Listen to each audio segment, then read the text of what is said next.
Bienvenue dans cette troisième vidéo bonus. Vidéo bonus où je vais vous parler d'un cas clinique. Je vous avais promis dans la première vidéo de vous parler d'un cas.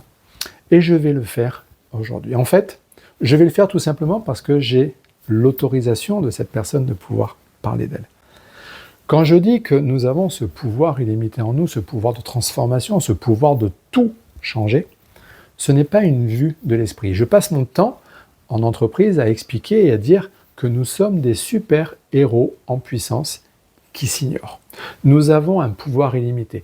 Imaginez que nous avons même le pouvoir de pouvoir changer notre codage génétique, c'est ce qu'on appelle l'épigénétique.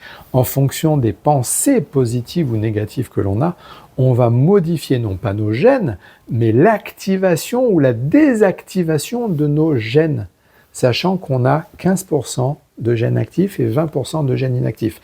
Et ce qui va activer ou désactiver nos gènes, ce ne sont pas nos gènes et ce ne sont pas les mémoires qu'il y a dans les noyaux de nos gènes, ce sont tout simplement les mécanismes de pensée dans lesquels nous sommes, notre environnement et comment nous nous nourrissons, comment nous respirons, etc., etc.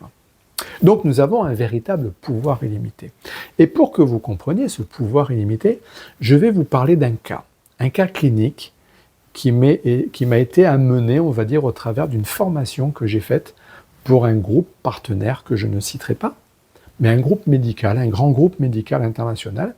Et lors d'une de mes interventions sur ce groupe-là, j'ai une infirmière chef, ce qu'on appelle une infirmière cadre, donc c'est une infirmière qui dirige un service et qui assiste à cette formation. Formation sur 3 jours, où je reprends un petit peu tout ce que j'explique dans la masterclass, etc., bien sûr développé. Et puis, j'ai cette formation. Tout se passe bien, l'infirmière est ravie, tout va bien, les stagiaires mettent des bonnes appréciations, tout ce petit monde retourne chez lui, et le temps passe.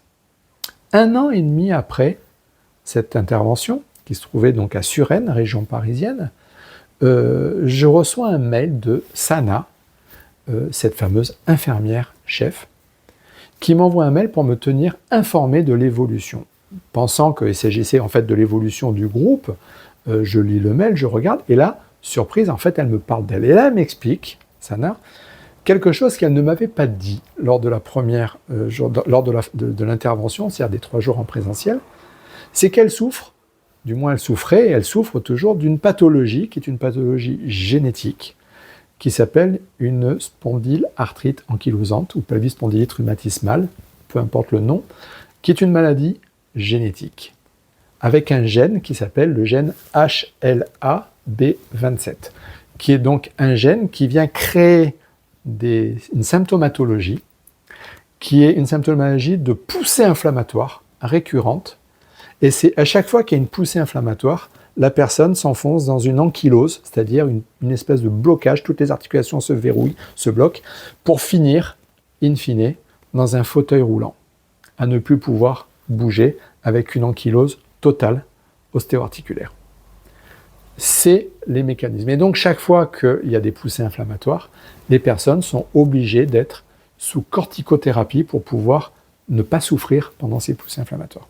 Et donc, elle m'envoie un message et elle m'explique, dans ce mail, que cela faisait 17 ans qu'elle était sous corticothérapie pour sa spondylarthrite ankylosante avec son gène HLA-B27.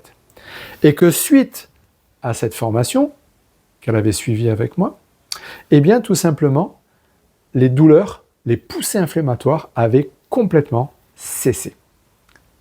Bien sûr, je lui demande qu'est-ce qu'elle a fait pour pouvoir.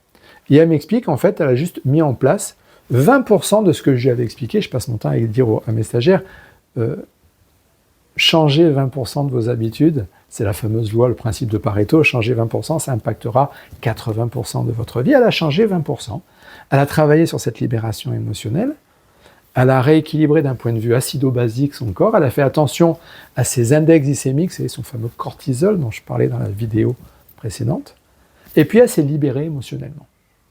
Tout ce dont on va parler en fait pendant la masterclass. Et donc suite à ça, les poussées inflammatoires ont cessé.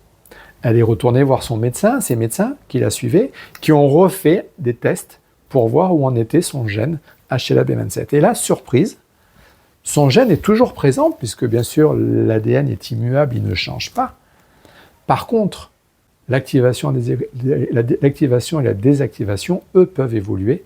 Et là, surprise, le gène HLA-B27 s'était désactivé. Résultat, plus de symptomatologie, plus de symptômes, et toute la symptomatologie disparaît, c'est-à-dire les poussées inflammatoires disparaissent. Elle a toujours sa maladie, elle a toujours son HLA-B27, mais par contre, sa maladie ne s'exprime plus.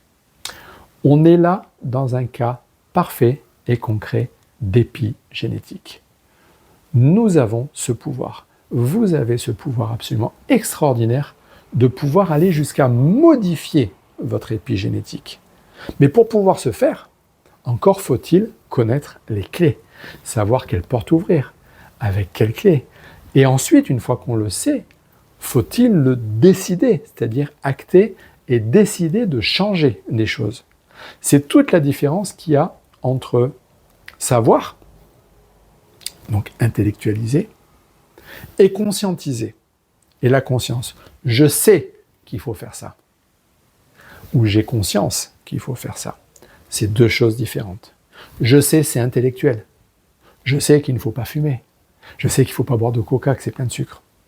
Cependant, la personne continue à fumer ou à boire du coca. Ouais, je sais qu'il faut le faire, hein, c'est pas bon pour ma santé, mais je continue à le faire. La conscience, conscientiser, c'est intégrer et mettre en place une action, un changement qui va venir impacter. Et le but de cette masterclass, c'est de vous donner l'envie de mettre en place une action, même si ce n'est qu'une action.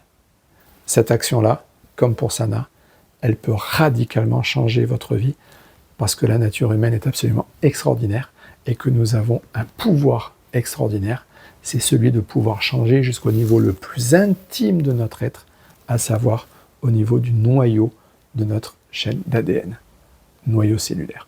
Donc, décidez, changez des choses et surtout, assistez à cette masterclass bientôt. Ne la loupez pas. Les clés, les outils que je vais partager avec vous sont des clés, des outils qui peuvent radicalement changer votre vie.